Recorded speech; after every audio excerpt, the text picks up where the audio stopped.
শুক্রবারে দুপুর 12টায় একটি আমল করুন, আপনার মনের সব আশা পূরণ হয়ে যাবে। যত আশা আছে আপনার, শুক্রবার দুপুর 12টায় যদি আপনি আমলটি করতে পারেন, আপনার নসিব খুলে যাবে, রিজিক খুলে যাবে, টাকা শুধু আসতেই থাকবে, আপনি কল্পনা করতে পারবেন না ইনশাআল্লাহ।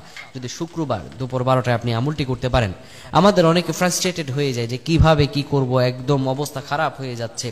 আসলে এই শুক্রবার এমন একটি গুরুত্বপূর্ণ দিন, আল্লাহ সুবহানাহু ওয়া তাআলা এই দিন সম্পর্কে পবিত্র কোরআনুল কারীমে একটি আয়াতে কারিমা, একটি সূরা নাজিল করেছেন।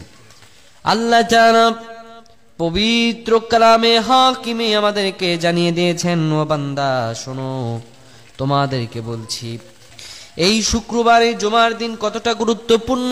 আমি আল্লাহ তাআলা সূরাতুল জুমা নামের 62 নাম্বার একটি সূরা এই পবিত্র কোরআনুল কারীমে আল্লাহ তাআলা নাজিল করে দিলেন।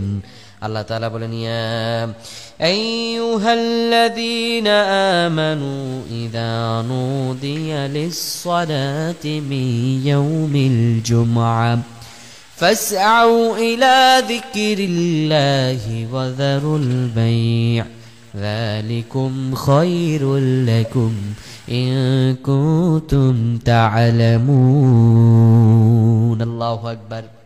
আল্লাহ তাআলা ঈমানদারদেরকে ডেকে বলেন, হে ঈমানদারগণেরা, ইযা নুদিয়া লিস-সালাতি মিন ইয়াউমিল জুমআ, শোনো, যখন তোমাদের কি জুমার জন্য ডাকা হয়, ফাসআউ ইলা যিকরিল্লাহ, তখন আল্লাহ স্মরণের দিকে ধাবিত হও, ওয়া যারুল বাই', সব কেনা বেচাগুলো বন্ধ করে দাও, যালিকুম খায়রুল লাকুম, এটা তোমার জন্য উত্তম হবে, ইন কুনতুম তা'লামুন, যদি তুমি জানো। জুমার সময়, জুমার দিন 12টা থেকে 2টা 3টা পর্যন্ত, অর্থাৎ জুমা নামাজের সময় পর্যন্ত একটি গুরুত্বপূর্ণ সময়। আপনি মসজিদে ওযু করে এসে যাবেন, ওযু করে আসার পরে আপনি কিবলামুখী হয়ে যাবেন, মসজিদে ঢুকে আপনি 2 রাকাত নফল নামাজ পড়বেন, দুখুলুল মসজিদ পড়বেন, পড়ার পরে আপনি পড়বেন আর রহমান আর রহমান আর রহমান 7 বার পড়বেন। 7 বার পড়ার পরে আপনি নিশ্চুপ হয়ে যাবেন।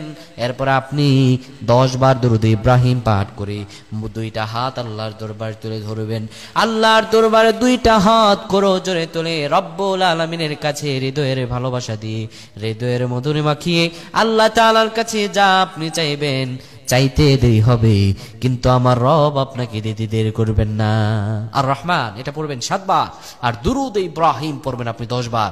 পড়ার পরে আল্লাহ তাআলার কাছে আপনার সব ফ্রাস্ট্রেশনের কথা বলবেন, অভাবে আছেন আল্লাহ তাআলার কাছে বলবেন, রিজিক নিয়ে টেনশন আছেন এটাও বলবেন, ঋণগ্রস্ত আছেন এটা আল্লাহ তাআলার কাছে বলবেন, যত আপনার সমস্যা আছে আল্লাহ তাআলার কাছে সবগুলো এক এক করে উপস্থাপন করবেন ইনশাআল্লাহ। আমি হৃদয় ভরে বলছি, যদি আপনি প্রপার ওয়েতে করতে পারেন, you want to be, যা চান আপনি যা চাইবেন, আল্লাহ তাআলা বলেন, বান্দা তুমি আমাকে যাও, আমি তোমার জন্য সবকিছু দিয়ে দেব।